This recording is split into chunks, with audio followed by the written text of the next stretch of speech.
As I said before, in green, the visibility is more an interior visibility. We want to know who we are. We want to discover who the others are, really, the authentic selves, as that's a big word in green. And we reject the roles of both, of orange appearance and also of the blue appearance, traditional state. And women want to be finally visible, but they haven't found out how. For women always has been the possibility to be visible in sorts of feminine appearance and to attract males. While for men, this was not so much the case, but for how their social status is. And this seems to be actually not much different in all the colors or all the levels of spiral dynamics from red to, let's say, we begin with red, from red to green. Only the criteria are a little bit different. So in green, we should be all the same. We should be visible and not visible. There should be, the boss or whoever big person shouldn't be there because we are all the same. But at the same time, there are some people who are allowed to be very much exposed and others are not. So it's a little bit of a contradiction in itself, and we know that the green level of development has a lot of them. So by coming into integral, we really do hope that we can reunite these both areas of internal visibility to ourselves so that we begin to know who we are and why we are here.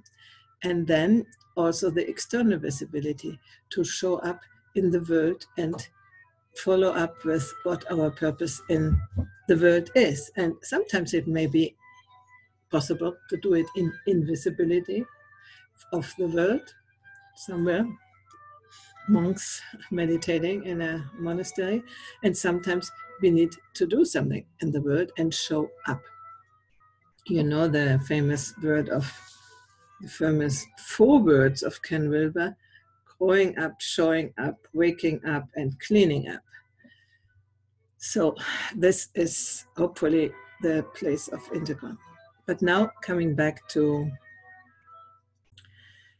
why do I think that it is important that all of us do the turning into visibility, and especially women? And why do some people have more ease with being visible, with becoming visible, and for some people it's really difficult and they may shy back and don't even want to undertake this journey? So first of all, as we know now in integral, we all have a purpose in life, and we can only be, let's say, happy when we pursue this purpose and if we have a meaningful life. And this may imply, and more often than not it does, that we need to become visible, that we need to step out and not keep our secrets and our gifts in for ourselves, because everybody has a special gift to give to the world. And if we don't give it to the world, there is something missing in the universe. So that is one of the big reasons why visibility is needed. And as many of us have problems to become visible, or let's say more blockages than problems, we want to figure out, how is that? Why is that? What is creating the invisibility in so many women? We already talked about the gender thing, that women are supposed to be quiet and hold back, and that was for many centuries like that, and was reinforced independent of if women agreed in the first place to be there or not. It was like that. I do think that women had many advantages to stay back in the home sphere and let the man fight out but that is another topic. The problem is, if we now want to go out, we need to overcome the heritage we have. And it's not only our, let's say, cultural conditioning in which we are, it's our personal conditioning. We might have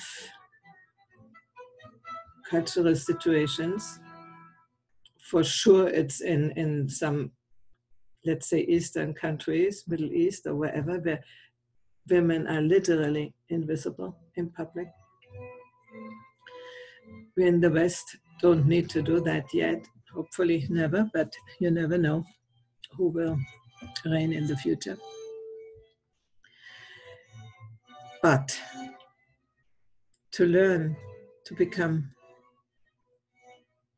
visible, we need to understand why in the first place we ended up into this position. As I said, it's the culture. It can be your personal story in the family. If your father was here weaving in the Enneagrams, Ennea type 1, and he knew what was right and what was wrong, and he knew that children have to be quiet and don't speak up and don't say a word and have to do what he says, then it's very possible that for your need of safety, for not being blamed or even beaten, that you become as invisible as possible. And what you learn as a child, you most probably will maintain and think that it is normal in your later life.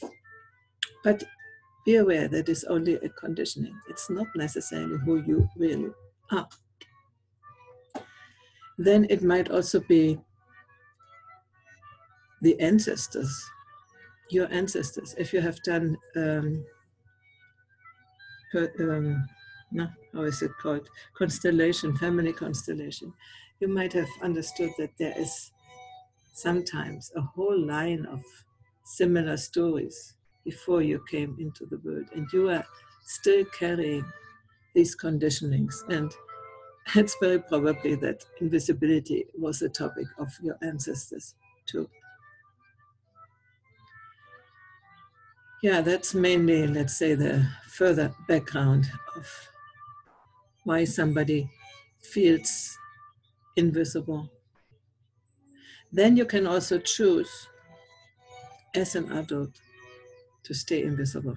If you feel overwhelmed by all the things you need to do and should do, and people tell you how you should be, and if you want to avoid the blame, want to avoid the shame when you speak up and it's not right, or you are awkward or not good enough, or whatever it can be, when you feel ashamed and you fear to feel ashamed in public, you expose yourself as stupid or something, then you might really thinking about not showing up again after you have done once or twice these experiences, even as an adult. And if you had the pattern as a child of invisibility, you will reinforce these patterns and most likely not show up again.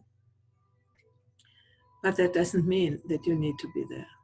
Just realize that these are patterns, unconscious patterns. And a way to overcome them, we will speak about that still later, is to realize which patterns exactly you are inhabiting. Now we have talked about the importance of being visible in the world, the reasons where invisibility can come from. And now I want to talk more about the conditionings. Or let's say, why are some people easily out in the world and other people more easily in their inside world and know much better how they are than many of the people who are very visible in their outside world.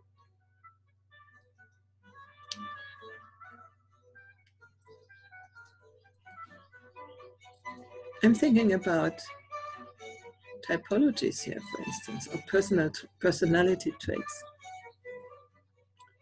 if you are very neurotic, and as a personality trait, it doesn't mean you are crazy, but as a personality trait, neurotic means that you are easily preoccupied and easily in fear and anxiety and lose your equanimity with every little thing.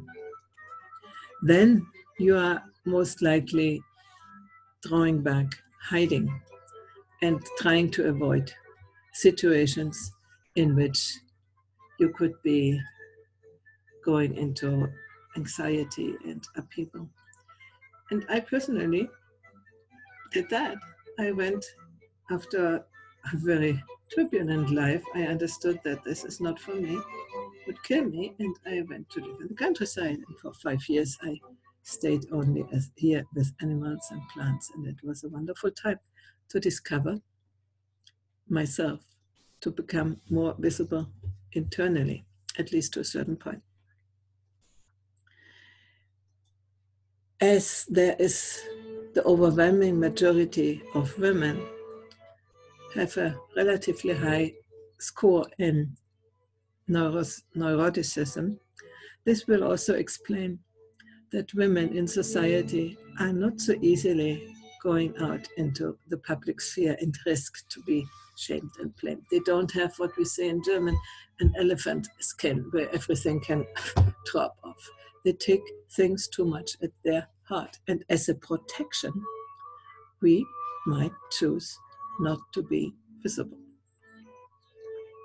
On the other hand, for men has always been a sort of imperative to go out into the world, at least into the working world. And so they sort of collectively are used to it and have developed some skills to cope with the challenges they meet. But that doesn't mean that there are a lot of men who are suffering on this same trait of neuroticism. That means that they are taking things too much at their heart. And how come that there are so many infarcts?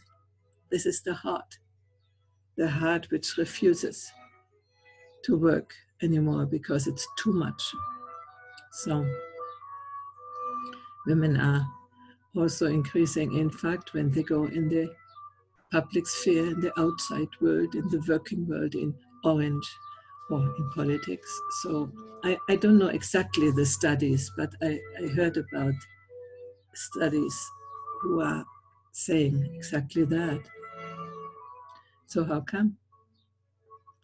Women, as soon as they leave the safe space of their home, where they have a sort of authority about, what is going on in their home, at least in most cultures, it is like this. That's not necessarily the men who decide what is going on in the house.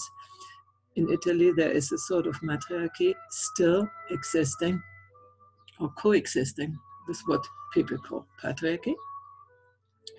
The woman is the boss in the house and the man is doing the things outside. So it is still there. And now with women going into visibility, they sort of attract all the problems which men always have had and already have developed a mode of coping with them. But coming back to, there are other traits which, for instance, extroversion, introversion, it is very clear extroverted people have much more facility, much more ease to go out into the external world. They just impose themselves. As we talked before, in the red energies, in the red level of development, extroversion was really the way to get out into the world. When you are introverted, you would be more holding back. And as we said about the neuroticism, that would be another hindering factor to be easily out in the world. When you are very open and curious, you have a bigger chance to go out and show yourself, at least look for things you want to know and to get. But it's not necessarily visibility. It can be visibility in other ways. You can be a researcher, you can be a painter when you are very open to and curious, so that you not necessarily are out in the world as yourself, as your authentic self, but as your product. And for instance, might be curious for you, but a singer or an actor, which seem to be very visible because you see them in the film or on the stage, they in fact can be invisible in the sense that they use their profession to hide who they really are. I think that makes sense, doesn't it? And for me it did when I was a singer. So I just could sing what I was asked to sing. I could still be ashamed when I did it wrong, but at least it was not what I personally said. It was not a direct impression of what I thought, you know. And now when I come out and say what I think, it's much more dangerous. Anyway, coming back to Integral, in Integral we have adopted the types, typology. I already have spoken about feminine and masculine types, but I want also to speak about enneatypes. There are certain enneatypes people who are inhabiting certain enneatypes have more facility or more difficulty with going out into the world. Enneatype 5 likes to be really hidden, and Enneatype 7 wants to be out and show themselves, not necessarily as their authentic self, but this playful self and this easygoing self. So they are facilitated. Enneatype 4, for instance, they can show up as a drama queen. So we have here also another distinction of visibility. You can be visible, let's say, as in a positive way, and you can be visible in a sort of negative way. For instance, Enneatype 2, the people who know better than you yourself what you need, and they impose on you their help. They can be very annoying, and their visibility for others can be really negative.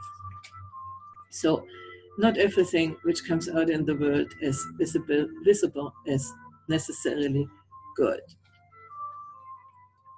There are other enneatypes, Enneatype 8, for instance, they run out without taking care of anybody else. They are quite visible, and if they happen to do good things, then it's good. If they happen to not do not so good things, then, you know, their visibility is not very pleasant. Enneatype 6 is the fear type, and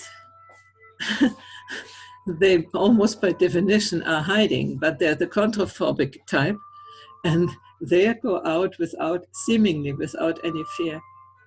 And, you know, they do everything what they think they would do, and they have not connected to their fear. But that doesn't mean that their visibility is a genuine visibility. They don't know how they really are and who they really are. So they bring out into the world, let's say, a projection of themselves. Enneatype 3 people are very eager to be good and to show that they are good. What can happen when Enneatype 3 and Enneatype 4, they are wings, no? 4 is the wing, 3 and 5. When you have a 3 wing, for instance, you might try to be very good, and especially if you are an Enneatype 4 counter type, self-preserving type, you are not showing your emotions like the drama queen, but you are holding back anyway. And then you try to be good, and you do everything well, and you do everything fine, and you hope that finally somebody will discover you. I actually did that. I was good in many ways. I was good at singing. I did also quite big concerts, and I expected other people to come to me, engage me, give me other work without me doing anything. It's just the wish of recognition, which often comes from childhood, that we try to be good girls and good boys and wait for our parents to recognize us. And they just, as long as everything is okay, we don't have to appreciate anything. But as soon as something goes wrong, we blame it. And this is especially a German trait, I would say. So I was used to hide, let's say, not coming out, not asking for anything, but only showing that I do good work. But as long as everything goes well, nobody really notices it. And, you know, as long as you don't make people alert and tell them what you are doing, they don't.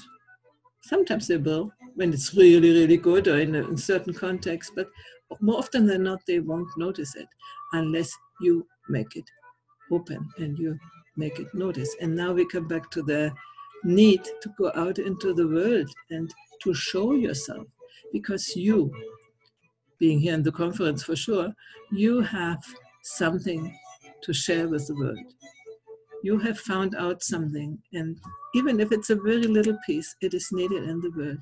But as long as you hide it in yourself and wait for somebody to invite you to bring it out, and you might even be shy and say, oh, no, better not, you deprive the world of your gifts and of your piece of wisdom. And I say that because 4 years ago, when there was the first conference, we, Mark and me, we have created a Google Hangout show, which now it's called the Wisdom Factory. And we invited people to come with us in a public conversation on video and talk about what they are doing in the world, to give them more publicity, to give them a platform where they can spread their ideas to a broader public. I mean, it would be on YouTube, people could find it. And, you know, how far are we in having worked out our cleaning up and showing up thing in Integral? Nobody showed up. Nobody came and asked us if they could do an interview or a conversation with us. Nobody. All the many episodes we have done, I think more than 100, happened because we asked the people we already knew if they wanted to come and have a conversation with us. The more famous and the more established in integral rankings people were, they came and did the show. The less they were, the less they were inclined. Some came, but some really said, no, I can't do that. Video, no. So really, do you want to hide in this way still and claim you are integral? So I think it is all dependent on your patterns. Surely also on the society, as we said, but we are integral. Come on, we should be able to extrapolate the good parts of all the previous levels and leave our conditionings behind. But we need to know what the conditionings are, and so we have to look at it. One of the big conditionings, especially women made, who have sort of a rejection of techniques. We are talking now for a moment for the right-hand quadrants of integral theory, the tech thing. We have to learn technicalities. We have to learn, for instance, for video meetings, we have to learn how that works. What platforms are there? How does video work? The camera, how does that work? What camera is better? How does the light come in? How is the audio? It can be echo. What do I do in case of these things? You know, that's one thing. The technicality directly in a video conversation. The other is what platforms, what do I use? That would be the lower right. What platforms, what hosting platforms also for your website? Yeah, you need a website, sure. today everybody needs a website, you know. You need to learn how to do websites, or at least how to maintain them if somebody else is creating it for us. But, you know, even if somebody else is creating it for us, I did this experience. I had a cheap person, I think it was $10 an hour. And he created a website for me. It was a quite complex one because I had all these ideas, but I had no idea how it is in practicality, what I can really ask. And I found that people don't understand you if you don't have any idea how websites work and how they can be created and what you need, first of all. You don't know what you need for a website when you have never wrapped your head around it. So it's better you study these things by yourself for a while, and then you can give it over to other people. But this website then, which now has crashed because when you have other people do it, then they don't do what you need, like backing up and all these things. And if you don't know that it is needed and don't tell them that they have to do that, or things can happen. I still paid $2,000 for that thing, which is now gone. And I have learned to do it myself. So website is needed. What else is needed? You need to be able to write. You have to write blog posts. The visibility, how can people find you and your website? You need to figure out how marketing is, how search engine optimization is. And also here, you have to understand it up to a certain degree before you give it away. Or you are such a big company that you can really hire an expert for that. But a little bit of money, I would say. So you just have to overcome your aversion against technology things and go into it and do it. And I must say, I have spent 3-4 years in overcoming the blockage and getting into it. And then, you know, it is a law that the more you get involved with something, the more you like it. And now I'm not anymore in despair when I meet the challenges, but I have learned to become curious, and I have learned to ask for help. And there's a lot of help available once you know what you need help for. So coming back to the 4 quadrants, the left-hand quadrants, I think they are the most important ones, but not the only important ones, but the most important ones for, let's say, for women. I'm talking more for women because that's my experience. We need to create or find community. We need to find people who can help us, who can direct us, and they can function as peer groups. You won't go out alone all the time. You miss out a lot if you go out alone. You just don't know what you need to know. And then the very big thing is the upper left quadrant. We in Integral, we already know that we should do shadow work and all this stuff. Yeah, we do, and we already do a lot. But it's sort of not enough. We don't really know what our false beliefs are about ourselves, about other people, and about the world, the possibilities we have in this world. Because these beliefs we have created and maintained since early, and they add all the time with every missing success, or I can say every moment. We, in one way or other, nurture our belief system. And when we happen to have a very unfunctional belief system, that's not a good thing, you know. But most of the time we don't know. We just think we are that. We are shy, for instance. We cannot do that because I'm not good enough. Or it's not safe if I go out and expose myself in a conversation because I could be wrong, I could be attacked. Reality can sometimes be like this, but far less than we think, because when we are caught in our belief systems, like I'm not good enough, I'm alone, I'm wrong, I'm a burden, I'm not lovable, all these beliefs about ourselves, or other people never help me, other people reject me, and things like that. Oh, in this in this society, I just cannot do that. Or in my family, this cannot be. I cannot divorce because what other people think about me. Things like that. These are beliefs. This is not a truth in themselves.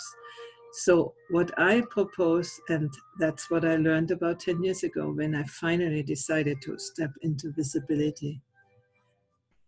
I did the feminine power training, which actually I offer you coaching for that now. And what I propose is to get deeply into the waters you swim. You don't see it yourself. You need to do a deep work, which is different than spiritual work, and it's different even than psychotherapy, unless you have certain forms of psychotherapy. It is different from what we call shadow work, 3-2-1 process, and whatever. It is a different work.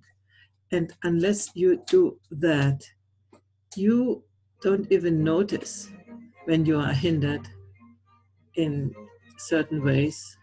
You think it's how it is, It's, for me, that's possible, and that's it. Despite all the green affirmation things, which is good, but they don't really address the false beliefs. You need to go to learn about them, to learn how to transform them. And this is a big work to do. And if you do it, I guarantee you life is better in many, many ways. And you will learn the skills which you need to step up and bring your message out into the world, even if it seems today still for you impossible.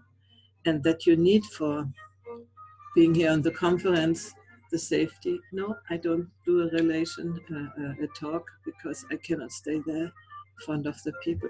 Oh, I do it and I have to do it. This is still, how to say, an unnatural way. I'm banging here. Nobody else. I'm visible now to myself. Yes. Yes. Well, I see you too. Okay, to you. I like what I see. Good. I mainly have finished with that, because going through all 4 quadrants, the basic is the upper left quadrant, and in a much more intense way than many people think. You can learn much more and really transform, first by knowing and then having the practices to transform. And as I said, they are not spiritual practices in the sense of what today is understood as spirituality, sitting on a cushion. This is maybe part of it, but you need to know your true self and your possible self, and not only this, how do you say, in spirituality, what was it, which self? The true self, which is independent from, let's say, the worldly self. You need to govern this self with which you are living in the world, and you need to find out how to govern it in the best and most caring and most effective way. Effective in the sense not necessarily of that, but effective in bringing your life to such a point where you are a gift for yourself and for your group, for your family, for your nation, and for the whole world. And not only today, but as Jordan Peterson says, also tomorrow, next week, next year, and in 10 years, and even further ahead. So to be able to do the right decisions, we need to have this complex understanding of ourselves, and from there, be faithful and learn the skills we need to get our piece of the truth out of the world. Not out of the world, out into the world, excuse me.